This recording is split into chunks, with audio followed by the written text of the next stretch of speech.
Nabubulo rin ako sa sasabihin ko. Yes guys, this is your Lola Huigita. Ang babae naliligaw sa Binangonan, Rizal, Philippines. No joke. Dito po talaga ako nakatira sa Binangonan. Taga Binangonan po talaga ako guys. Oh my gosh.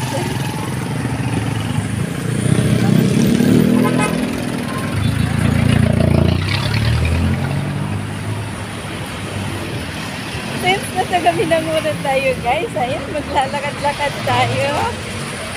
Oh.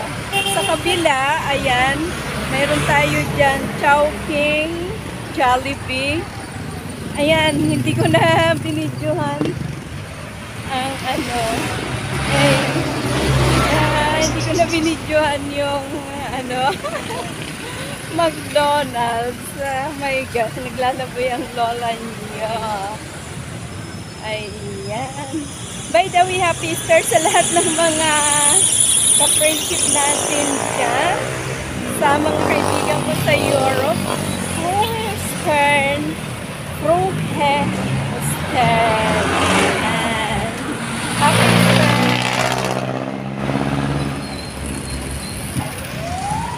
Can you hear me dyan?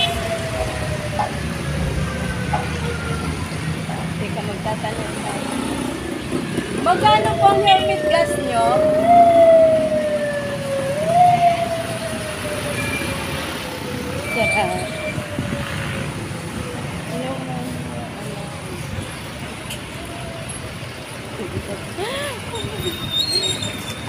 Guys, ayan.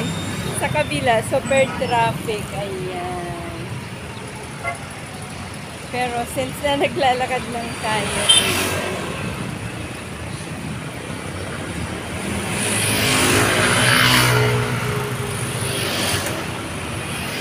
Pampa, good vibes. Dapat doon ako sa bundok nag-video sa likod ng bahay, sa likod ng subdivision namin. Nandito ako ngayon. Nakababa, nakaluwas, nakabiyasan. Kasi guys, promise, sa katotohanan lang. Ang bahay ko po ay nasa bundok Tralala. Ayan. Nasa overlooking. Kumbaga. Pinagandang pangalan. Sa totoo lang, nasa bundok Tralala. Pero pag pinapagandang pangalan, nasa overlooking. Kasi paggabi po guys, kita mo ang the whole Laguna Divide, the whole Metro Manila. So ayan, may church dito. Yan, San Bernardo yan.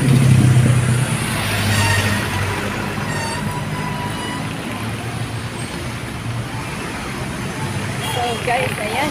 Hanggang dito na lamang. Ayan, kasi lalaboy pa ako ng konti. God bless, babush!